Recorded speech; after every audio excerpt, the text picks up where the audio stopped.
In Gaza, the line between survival and death is drawn at the gates of aid centers.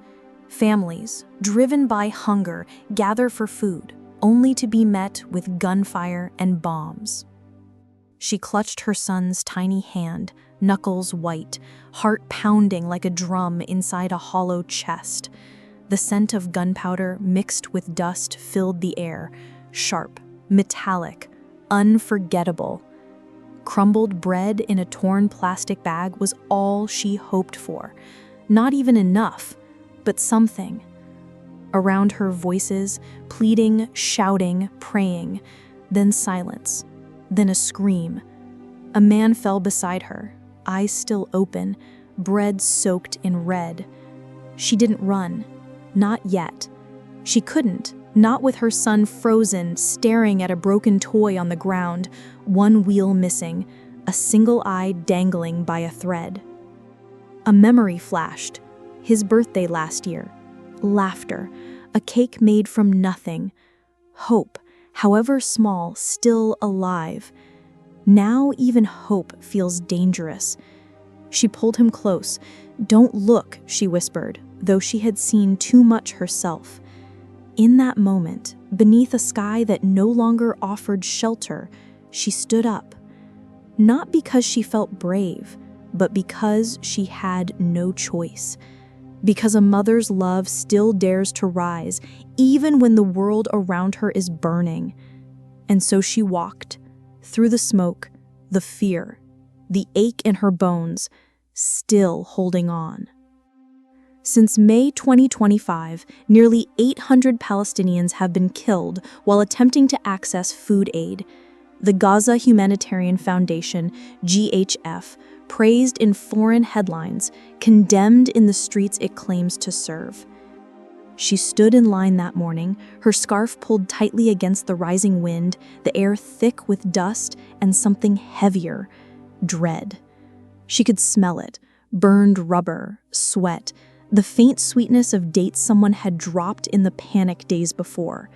Children huddled near their mothers, eyes wide, too quiet for their age. Her stomach growled, but louder still was the memory of her brother, killed the week before, shot for daring to reach for a bag of rice. His voice still echoed in her ears. "We just want to live." A drone hummed above. She didn't look up. Her heart thudded, steady but slow, like a clock running out. Around her, hands trembled as they held ID cards instead of weapons. And then, a sound, a crack, screams. Chaos again, where there was supposed to be mercy. She dropped to the ground, shielding her body with her son.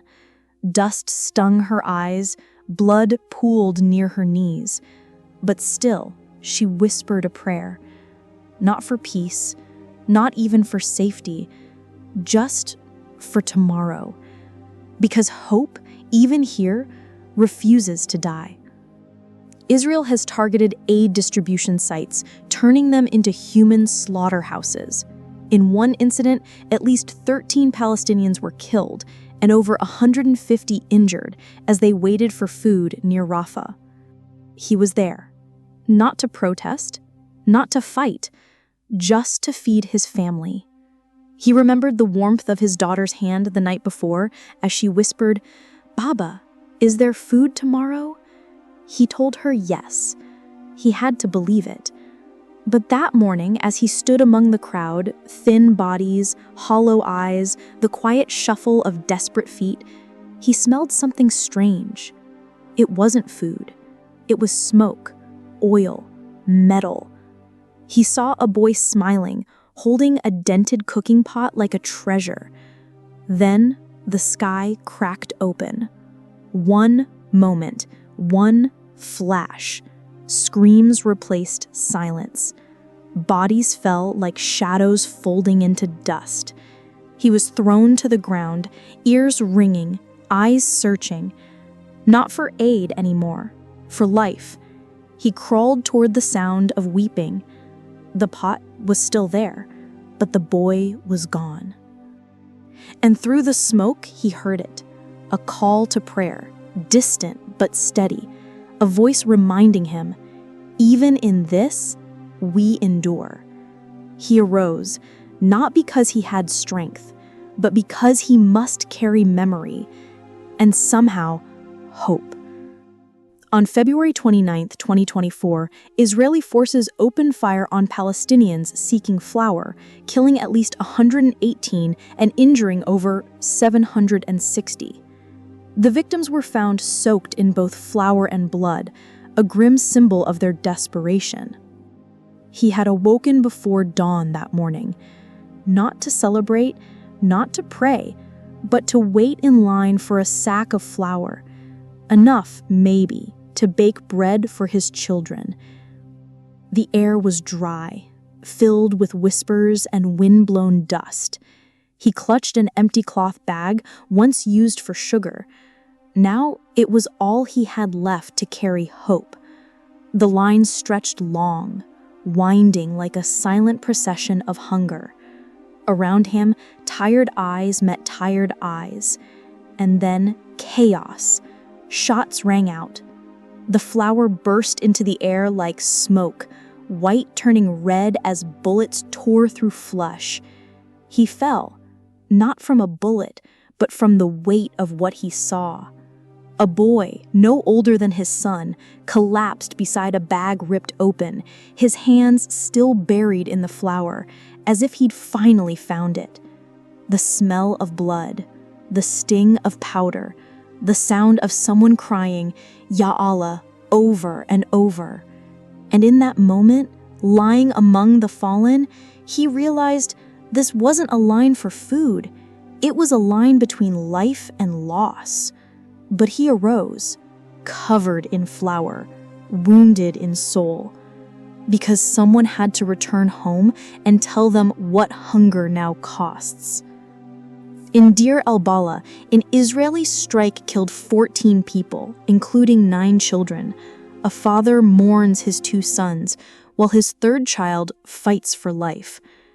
These are not isolated incidents, but part of a broader pattern. He sits on the floor of the hospital corridor, bare, cold, echoing with distant cries. His hands are stained, not with dirt, but with the ash of their home, with the blood of their boys, still warm when he held them for the last time. He can still hear their laughter just yesterday, chasing each other through the alley, barefoot and breathless. Now silence, only the beep of a machine behind a glass wall, keeping his youngest tethered to a world that keeps tearing itself apart. He clutches a small shoe, his son's. It's burnt at the edges, the cartoon print barely visible, but it smells like home. It smells like before. He doesn't scream. He can't. Grief this deep comes out as silence, a stillness heavier than rubble. But inside, a fire grows. Not for revenge, not even for justice, just for survival. For the child still breathing, for the memory of those who no longer can. Because in Gaza, even broken fathers learn to carry the weight of the world with nothing left but love. Israel has destroyed dozens of food kitchens and aid distribution centers, aiming to starve the population into submission.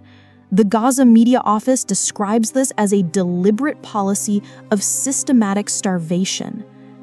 She once stood behind a steaming pot of lentils, serving strangers with a tired smile and calloused hands. Now she stands in the ruins of what used to be her kitchen, the air still heavy with the scent of ash and scorched grain. The ladle she once used to feed hundreds lies twisted in the rubble, a silent witness to hunger turned into horror. Children wander through the debris with empty containers, not crying, not complaining, just waiting. Their eyes search for food, but also for comfort, for something that says they're still seen, they still matter. She closes her eyes and remembers the first time her son said, "I'm full." It had taken weeks of rationing. It had felt like victory. Now he sleeps with an empty stomach and dreams that smell like bread. The silence in Gaza is not peace. It is the sound of people starving in slow motion, not from nature, but from policy. But even here, in the shadow of hunger, she picks up the pot, wipes the ash away, and whispers, "We will feed each other again," because the human spirit, like hunger, does not give up quietly. The international community watches as Gaza's humanitarian crisis deepens. Calls for ceasefires and investigations grow louder, but the suffering continues, unabated. He sits on the crumbled steps of what used to be his home. The wall where his daughter once drew stars in chalk is now rubble. Only a faint streak of yellow remains, like a memory too stubborn to fade. Above him, the sky is quiet, but it's not peace. It's the silence between strikes. He watches a bird land on twisted metal and wonders, how does it still fly? His wife once hung laundry between these walls, white bed sheets that danced in the wind. Now, fabric hangs in tatters, soaked with smoke. He hears talk of ceasefires on crackling radios and foreign broadcasts. Words, always words. But his son needs medicine. His neighbor needs water. His heart needs a reason to believe this world is still listening. He doesn't want revenge. He just wants his children to grow up, to know something other than the language of loss. And so, he stands, dust clinging to his skin, grief heavy in his chest, but his eyes steady, because even if the world only watches, he must go on living, for those who can't, and for those who still might. In Gaza, seeking food has become a deadly endeavor. The world must not remain silent as civilians are starved and slain. Their cries for help echo beyond the rubble. Will we listen?